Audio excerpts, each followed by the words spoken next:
Karen demanded widow remove flag, didn't know my uncle's a state senator. The cul-de-sac on Maple Street was a postcard of suburban manicured lawns, pastel houses, and the hum of evening sprinklers.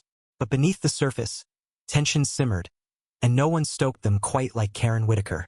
At 45, Karen was the self-appointed guardian of neighborhood standards, her eagle eyes spotting every untrimmed hedge or slightly askew mailbox. Her latest crusade was against the faded American flag hanging on Mrs. Eleanor Grayson's porch. To Karen, it was an eyesore, a tattered blemish on her vision of perfection. To Eleanor, it was a sacred relic, the last tether to her husband, Sergeant Thomas Grayson, who died in service 20 years ago. Eleanor, 68, was a quiet widow who kept to herself, her days spent tending roses and rereading Thomas's old letters. The flag, weathered but proud, had flown at his funeral, a symbol of his sacrifice. When Karen first knocked on her door, clipboard in hand, demanding its removal for aesthetic violations, Eleanor's soft voice trembled but held firm. "This flag stays," she said, clutching the doorframe. Karen's smile tightened, her tone dripping with condescension. "It's about community standards, Eleanor. Don't make this difficult." The neighborhood watched the feud unfold. Karen rallied her Alley Homeowners Association members, who nodded at her complaints about property values. She posted on the community board, framing Eleanor as stubborn, disrespectful of shared values. Whispers spread. Why can't she just replace it? It's so old.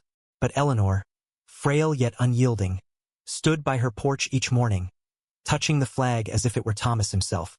"I was 25, visiting my grandmother Eleanor for the summer. I'd grown up hearing stories of Grandpa Thomas, his courage, his laugh, the way he'd salute the flag every dawn. Seeing Karen's campaign against Nana felt personal. I'd watch her from the kitchen window, her thin frame dwarfed by the flag but radiating defiance. I wanted to confront Karen myself, but Nana stopped me. 'Let her talk,' she'd say. 'She doesn't know what it means.' Karen escalated. She sent letters, citing HOA bylaws, and even called the city, claiming the flag was a public nuisance.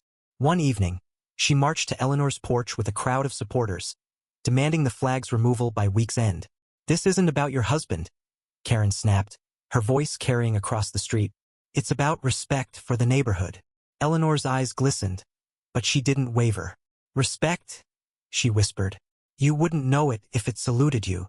That's when the twist came me, Uncle Robert. I hadn't told anyone, not even Nana, that I'd called him.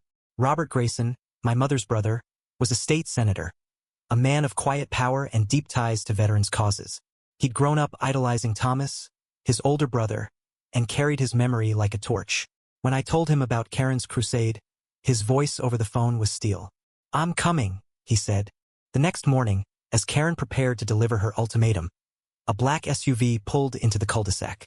Robert stepped out, his suit crisp, his face unreadable. The neighbors froze, recognizing him from local news. Karen's smug grin faltered as he approached Eleanor's porch, placing a hand on her shoulder. "Mrs. Grayson," he said loudly, "this flag honors a hero. It stays." Karen stammered. "This is an HOA matter," but Robert cut her off. "You're harassing a Gold Star widow over a flag that flew at her husband's funeral. I wonder how your community would feel about that." He turned to the crowd, his voice rising. "Sergeant Thomas Grayson died for this country. His widow deserves better than this." The neighbors shifted uncomfortably. Karen's allies looked away, their conviction crumbling. But then came the unexpected, a voice from the crowd. Mrs. Patel, a quiet retiree who rarely spoke at meetings, stepped forward. Her son, too, had served and come home broken, haunted by wars he couldn't unsee. "I didn't know," she said, tears in her eyes. "Eleanor, I'm sorry. I thought it was just a flag." Her confession broke the Damathur's murmured apologies, their faces flushed with shame. Karen, cornered, tried to double down. "It's about rules," she insisted, but her voice was hollow. Robert's gaze silenced her. "Rules don't trump decency," he said. He promised to sponsor a bill protecting veterans' families from such harassment, a move that would make headlines. Karen slunk away, her influence shattered. But the victory was bittersweet. That night, Eleanor sat on her porch, staring at the flag. "I didn't want to fight," she told me, her voice breaking. "I just wanted him remembered." The next morning, she was gone. A heart attack, the doctor said, likely from the stress. The flag still hung, but the house felt empty. At her funeral, the neighborhood came, guilt heavy in their eyes. Robert spoke, his voice thick with grief, vowing to honor Eleanor's strength. The flag was draped over her coffin, pristine now, gifted by the local VFW. Karen didn't show.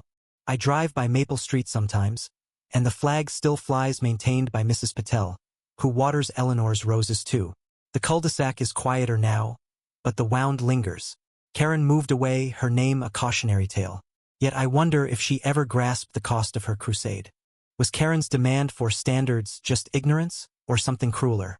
Should Eleanor have fought, or let the flag go to keep the peace? Share your thoughts. What does justice mean in a community divided by pride and pain?